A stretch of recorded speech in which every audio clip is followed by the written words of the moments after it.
Assalamualaikum dan salam sejahtera tuan-tuan dan puan-puan. Selamat bertemu kembali. Kita masih lagi di dalam modul pengurusan mesyuarat. Sesi kali ini kita akan membincangkan tentang fungsi mesyuarat agung tahunan dan mesyuarat agung khas. Ya.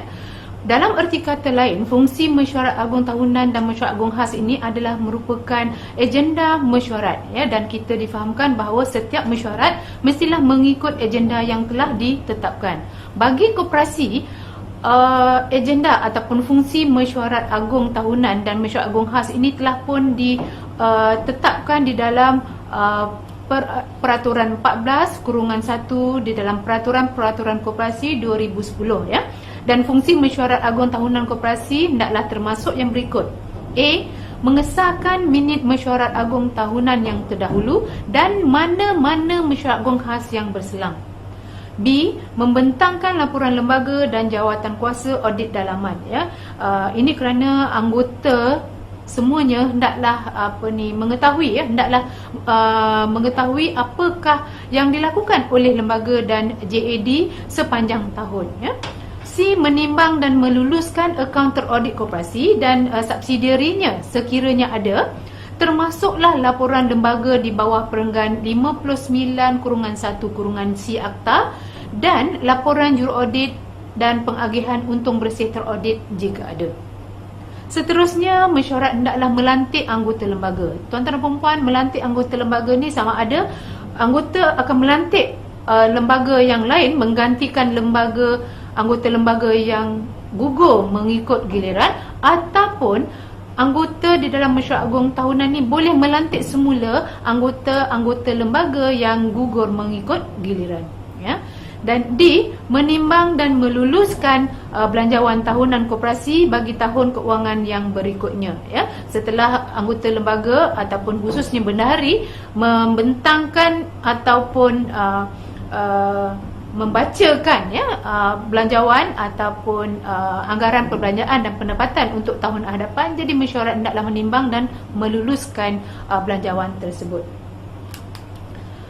F. Membentangkan suatu laporan berkenaan dengan penerimaan deposit dan pinjaman daripada anggota dan bukan anggota, ya. Sekiranya ada, ya. Sekiranya ada penerimaan deposit daripada anggota, hendaklah dibentangkan dalam mesyuarat agung, dan juga penerimaan daripada bukan anggota, ya. G. Meluluskan allowance yang akan diberikan kepada anggota lembaga dan saraan yang akan dibayar kepada mana-mana anggota lembaga yang dilantik sebagai pengarah subsidiarinya jika ada, ya. Dan H. Meluluskan pelantikan suatu panel yang tidak kurang daripada 2 orang juru audit yang merupakan juruaudit yang diluluskan oleh Suruhanjaya atau pegawai Suruhanjaya untuk mengaudit akaun koperasi. Ini tuan-tuan perempuan adalah juruaudit luar, ya, juruaudit profesional yang berdaftar dengan SKM. I. Menimbang dan meluluskan ruang lingkup dan had pelaburan kumpulan wang lebihan koperasi mengikut Seksyen 54 Akta, ya. Maknanya apa saja yang hendak dilaburkan oleh anggota lembaga ataupun pihak pengurusan hendaklah diluluskan di dalam mesyuarat agung tahunan, ya. Dan seterusnya, mesyuarat hendaklah menimbang dan meluluskan surat cara skim pinjaman deposit ataupun pinjaman jika ada, ya. Dan K. Menentukan had maksimum keterhutangan koperasi.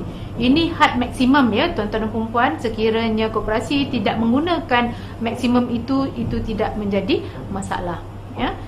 Dan seterusnya, melantik jawatan kuasa yang terdiri daripada 6 orang anggota atau perwakilan dan 4 anggota lembaga untuk menentusahkan draft minit mesyuarat agung tahunan jika ada, ya. Ini maksudnya di sini sebelum mesyuarat agung bermula, kita boleh ataupun lembaga bolehlah melantik 6 orang anggota biasa dan 4 orang anggota lembaga untuk menentusahkan minit mesyuarat agung tahunan yang akan dilangsungkan pada ketika itulah, ya. Dan fungsi ataupun agenda mesyuarat ini boleh didahulukan, ya, boleh didahulukan sebelum agenda-agenda yang lain. Seterusnya, mesyuarat hendaklah mengisytihar ataupun mengeluarkan share bonus jika ada. Sekiranya koperasi ingin mengisytihar ataupun mengeluarkan share bonus, hendaklah dimaklumkan di dalam mesyuarat ini. Dan mesyuarat juga hendaklah mendengar, menimbang ataupun memutuskan apa-apa cadangan atau hal urusan lain koperasi yang baginya suatu notis yang tidak kurang daripada 7 hari sebelum mesyuarat dipanggil telah diberikan kepada koperasi. Ini maksudnya, tuan-tuan dan puan-puan, perkara N ini adalah suatu usul, usul yang dibawa, yang ingin dibawa oleh anggota hendaklah dihantarkan kepada lembaga 7 hari sebelum mesyuarat agung dijalankan, tuan-tuan dan puan-puan. Dan O, menimbang dan meluluskan apa-apa cadangan pindaan kepada undang-undang kecil koperasi. Tetapi kita perlu ingat ni tuan-tuan dan puan-puan, dia punya quorum itu berlainan daripada quorum mesyuarat agung tahunan biasa, tuan-tuan dan puan-puan. P, mendengar dan memutuskan apa-apa aduan yang dibawa oleh mana-mana anggota koperasi yang terkilan dan keputusan lembaga yang baginya suatu notis tidak kurang daripada 7 hari sebelum mesyuarat dipanggil telah diberikan kepada koperasi.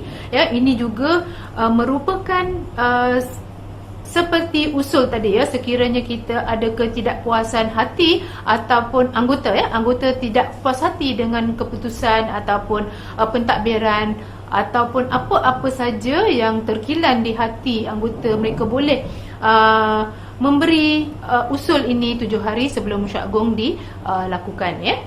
Dan akhir sekali, menimbang dan meluluskan mana-mana laporan yang dikendaki supaya dikemukakan mengikut peraturan-peraturan ini.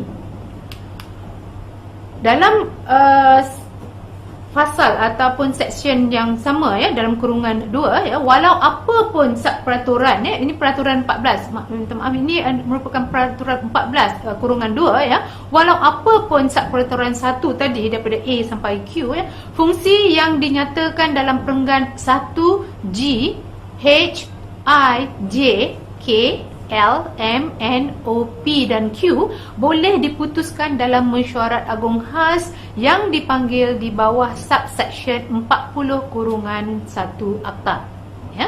Dan 3, walau apa pun peraturan kurungan 1, fungsi yang dinyatakan dalam subperaturan itu boleh diputuskan dalam mesyuarat agung khas yang dipanggil oleh Suruhanjaya di bawah subsection 40 kurungan 2 Akta.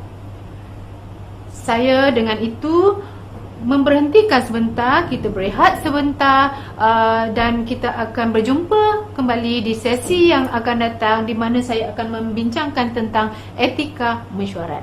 Sekian.